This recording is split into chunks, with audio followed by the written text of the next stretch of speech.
அதான் சரியா இருக்கும். சதா சதா வாங்க, எல்லாரும் சாப்பிட போலாம். டீச்சர் அம்மா வாங்க, நீங்களும் சாப்பிடுங்க. வாங்க வாங்க. இல்லம்மா, எனக்கு இப்ப பசி இல்ல. வீட்ல ஒரு அர்ஜென்ட்டான வேலை இருக்கு.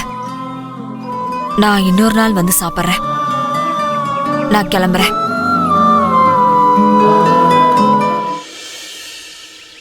என்னடா? கொஞ்சமாவது சாப்பிட்டு போங்க மேடம். இல்ல பரவாயில்ல, நான் வரேன்.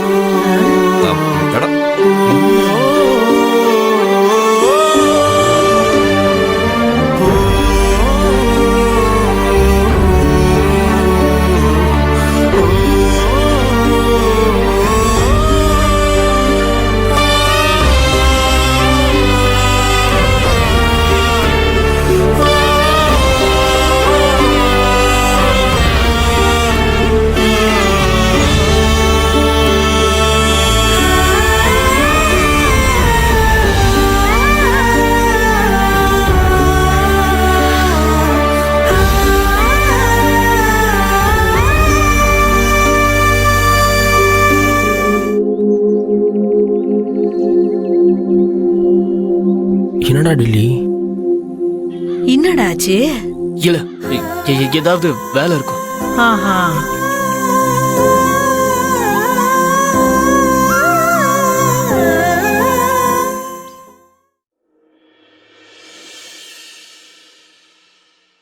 நித்யா நில்லு.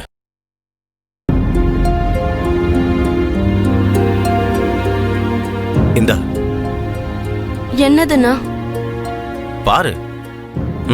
பிரிச்சு பாரு. என்ன? அட பிரிச்சு பாரு.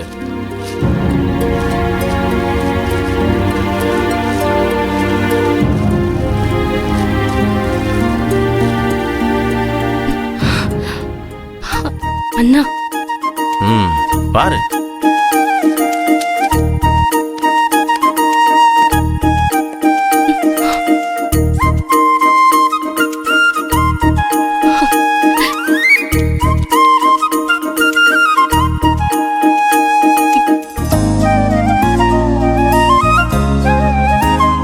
நித்யா, இந்த போனுக்கு ஆசைப்பட்டதெல்லாம் தப்பு இல்லம்மா.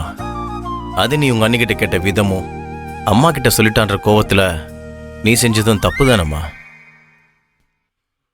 அப்பாக்கு சாமி கும்பிடும்போது நீ ரத்னா கிட்ட அப்படி பண்ணா அம்மாவுக்கு கோவம் வரும்னு நீ நினைச்சு பண்ணது அது கடைசியில் எங்க கொண்டு வந்து நிறுத்திருக்கு பாத்தியா?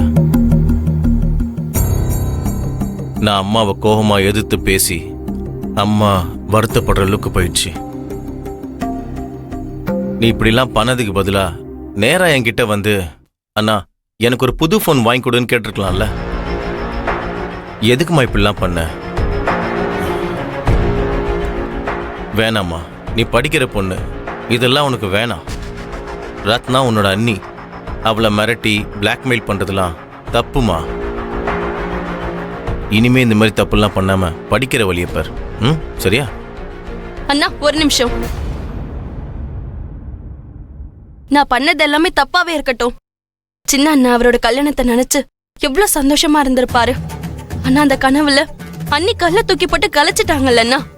அது மட்டும் சரியா அண்ணா? சின்ன அண்ணன் அம்மாக்கு சமமா அவங்கள வச்சிருக்காரு.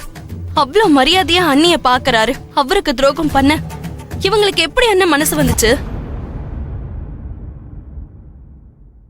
அவ்வளவு ஏன்னு நான் இந்த போன் வேணும்னு நீ சொன்ன மாதிரி உன்கிட்டயே கேட்டிருந்தாலும் அண்ணி வாங்கி கொடுக்க விட்டுருக்க மாட்டாங்கன்னு எனக்கும் தெரியும், உனக்கும் தெரியும். அதுக்காக நான் பண்ணதெல்லாம் சரின்னு நான் சொல்லல, தப்புதான். ஆனா அன்னிக்கு இப்படி சொன்னாதான் நம்ம வழிக்கு அவங்க வருவாங்க. கண்டிப்பா இதனால என் கவனம் எல்லாம் செதறாது. நான் நல்லா படிச்சு உன் பேரையும் நம்ம குடும்பத்து பேரையும் காப்பாத்துவேன். நான் ஏதாவது உன்னை ஹர்ட் பண்ற மாதிரி பேசியிருந்தா சாரிண்ண.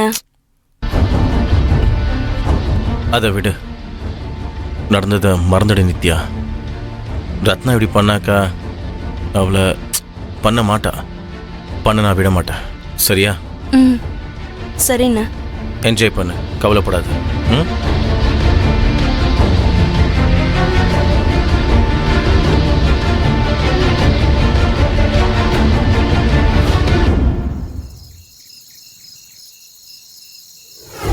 டெல்லி அதெல்லாம் சூப்பரா சும்மா ஃபர்ஸ்ட் அதெல்லாம் கிளாஸ்ல பாஸ் பண்ணிட்ட. டேய் அதெல்லாம் சும்மாடா இவன் சும்மா ஆமாண்டா. தான் எழுதிட்டு இருக்கான். நானே தான் சொல்லிக்கிட்டேன். இவன் சும்மா தான் எழுதிட்டு இருக்கான்.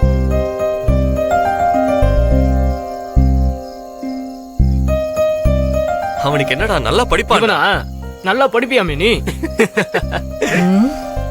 இன்னும் இந்த ரஞ்சினி கண்ணு இன்னும் ஆளை காணா. வந்தா டில்லி பாஸ் ஆனத சொல்லிக்கலான்னு பார்த்தா இன்னைக்குன்னு பார்த்து இம்மாலாட்ட ஆயினுக்குதே. டேய் மா இன்னாங்கடா ரஞ்சினி இன்னும் வரல, அவளுக்கு போன் பண்ணுங்களாண்டா. அத விட்டு வெட்டி கதை பேசணும் உட்காந்துக்கிறீங்க. அவ கையில டில்லி பாஸ் ஆன விஷயத்த சொல்லலன்னு வச்சுக்க எனக்கு தலைய வெட்டி போடும். எனக்கு என்ன பண்றதுன்னே தெரியலடா. ரஞ்சனி இன்னும் வரவே இல்லையே. அக்கா நான் முன்னாடியே ஃபோன் பண்ணக்கா, ரஞ்சனி போனு ரீச் ஆகல. ஆமாமா நாங்களும் ஃபோன் பண்ணிட்டோம், அவளுக்கு லைன் போக மாட்டேங்குது. என்னமேமா எங்களை நம்பாத மாதிரியே பாத்துட்டு இருக்க? ரஞ்சனிக்கு ஃபோன் பண்ணாம நாங்க இருந்துருவோமா?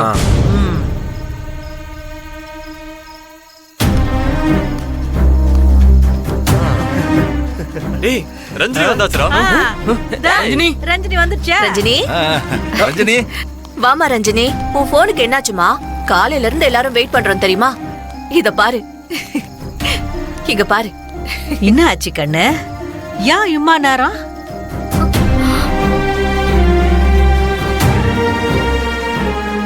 உன் போனுக்கு என்னதான் ஆச்சு ரஞ்சனி? எல்லாரும் உனக்காக தாம்மா வெயிட் பண்ணிக்கிட்டு இருக்கோம். என்ன ஆளாளுக்கு ரஞ்சனி கேள்வி கேட்கறாங்க, நம்ம கேள்வி கேட்கலன்னா அப்படி நாமளும் கேட்டு வைப்போம். ரஞ்சனி நீ லேட்டா வர போறதே என்கிட்ட சொல்லவே இல்லை, என்னாச்சு? எங்க போன நீ?